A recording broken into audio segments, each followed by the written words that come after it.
بلوچستان کے ضلع خضدار میں اسکول بس پر خودکش حملہ، 3 طالبات سمیت 5 افراد شہید، 38 سے زائد زخمی، بعض زخمیوں کی حالت تشویشناک۔ امن و امان کی صورتحال کا جائزہ لینے کے لیے وزیراعظم کوئٹہ پہنچ گئے۔ وزیراعظم شہباز شریف امن و امان سے متعلق اعلیٰ سطح کے اجلاس کی صدارت کریں گے اور خضدار واقعے کے زخمیوں کی عیادت بھی کریں گے۔ وزیراعظم کے ساتھ وفاقی وزراء خواجہ آصف، محمد نقوی اور محسن نقوی اور عطا تارڑ بھی موجود۔ وزیراعظم اہم ملاقاتوں اور بریفنگز میں شرکت کریں گے۔ بھارت اپنے بیانی کی وجہ سے آگ سے کھیل رہا ہے۔ پاکستان امن پسند ملک ہے، لیکن اگر بھارت کو جنگ چاہیے تو پھر جنگ ہی صحیح، اور ہم اس کے لیے تیار ہیں۔ دراصل بھارت آگ سے کھیل رہا ہے، اس میں چنگاری کسی بھی وقت ڈالی جا سکتی ہے۔ D G I S P R lieutenant general Ahmed Sharif نے برطانوی نشریاتی ادارے کو انٹرویو دیتے ہوئے کہا کہ پاک بھارت ایٹمی جنگ بے وقوفی ہوگی۔ یہ ایک ایسا راستہ ہے جو دونوں ملکوں کے لیے باہمی تباہی کا باعث بن سکتا ہے، لہٰذا جوہری جنگ ناقابل تصور اور نامعقول خیال ہونا چاہیے۔ اور پاکستان، چین اور افغانستان کے وزرائے خارجہ کا باہمی اعتماد، علاقائی امن، معاشی تعاون اور رابطہ کاری پر اتفاق۔ تینوں ممالک کی دہشت گردی کی مذمت۔ ترجمان دفتر خارجہ کے مطابق پاکستان اور چین نے سی پیک کی افغانستان تک توسیع کی بھرپور حمایت کا اعادہ کیا۔ مذاکرات میں اس بات پر بھی زور دیا گیا کہ مضبوط معاشی تعلقات اور عملی تعاون خطے کی خوشحالی کے لیے ناگزیر ہیں۔ چین پاکستان اور افغانستان کی خود مختاری اور علاقائی سالمیت کی حمایت جاری رکھے گا۔ مذاکرات کا اگلا دور جلد کابل میں ہوگا۔ خضدار دھماکے میں معصوم بچوں کی شہادت پر صدر زرداری، وزیراعظم شہباز شریف اور وفاقی وزیر داخلہ کی مذمت۔ کہا کہ بزدلانہ کارروائیاں قوم کے حوصلے پست نہیں کر سکتی، دہشت گردوں کو کیفر کردار تک پہنچایا جائے گا۔ شہداء کے لواحقین سے ہمدردی اور زخمیوں کی جلد صحتیابی کی دعا۔ سندھ، پنجاب اور خیبر پختونخوا کے وزرائے اعلیٰ کی دھماکے کی مذمت۔ جے یو آئی سربراہ مولانا فضل الرحمان کا بھی قیمتی جانوں کے ضیاع پر اظہار افسوس۔ Governor Sindh, P T I اور ایم کیو ایم کی جانب سے بھی خضدار دھماکے کی مذمت۔ امریکی ناظم الامور کی خضدار میں اسکول بس حملے کی مذمت۔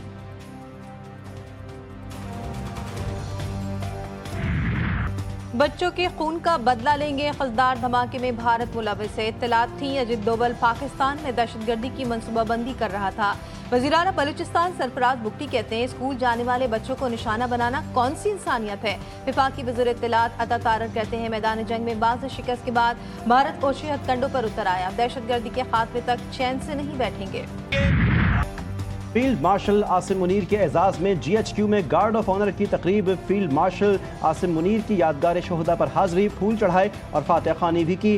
فیلڈ مارشل سید عاصم منیر نے شہداء کو خراج عقیدت پیش کیا۔ آئی ایس پی آر کے مطابق فیلڈ مارشل عاصم منیر نے کہا یہ اعزاز پوری پاکستانی قوم اور افواج پاکستان کے بہادر سپوتوں کے لیے ہے، بالخصوص بھارتی جارحیت میں شہید جوانوں کے لیے۔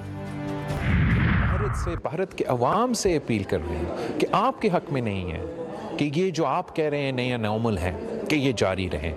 ہمارے پاکستان کے عوام یہ چاہتے ہیں، اور میں سمجھتا ہوں کہ بھارت کا اکثریت کا عوام یہی چاہتے ہیں کہ ہمارے دونوں ممالک کے درمیان امن قائم ہو، اور وہ ممکن نہیں جب تک ہم کشمیر کا ایشو، دہشت گردی کا ایشو اور یہ پانی کا ایشو جو انہوں نے چھیڑا ہے اس کا حل نکالے۔ اس وقت پاکستان اس پوزیشن پہ ہے کہ ہم کہہ رہے ہیں کہ ہم امن چاہتے ہیں، ہم ڈائیلاگ چاہتے ہیں، اور بھارت تھوڑا سا اس پوزیشن سے پیچھے ہٹ رہے ہیں۔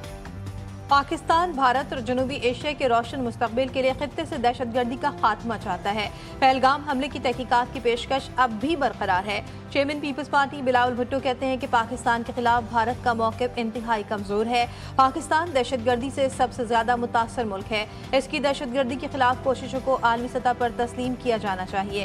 ہم چاہتے ہیں تمام ممالک مل کر دنیا سے دہشت گردی کے خاتمے کے لیے اپنا کردار ادا کریں۔ اللہ تعالیٰ نے ایک رات میں پاکستان کی عزت بڑھا دی۔ دنیا سمجھ رہی تھی کہ چند منٹ کی لڑائی میں پاکستان کو شرمندگی ہوگی۔ بھارت کے خلاف تاریخی فتح پر سب کو مبارکباد دیتی ہوں۔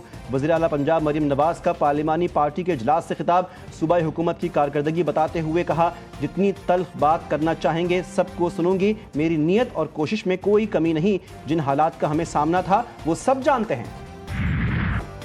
مذہبی لبادے میں بھارتی اسپانسرڈ فتنہ الخوارج دہشت گردی میں ملوث، مذہب کے نام پر دہشت گردی میں مساجد کی بے حرمتی کی جاتی ہے۔ فتنہ الخوارج نہ صرف شریعت بلکہ انسانی قوانین کو بھی مسلسل دھجیاں اڑا رہے ہیں۔ مساجد کا تقدس پامال کرتے ہوئے انہیں دہشت گردوں کی پناہ گاہوں کے طور پر استعمال کیا جاتا ہے۔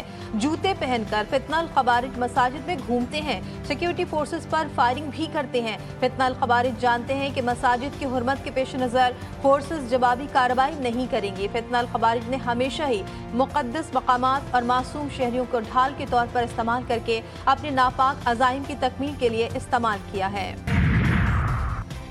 بی بی سی کی رپورٹ نے بھارتی فوج کا گولڈن ٹیمپل سے متعلق جھوٹ بے نقاب کر دیا۔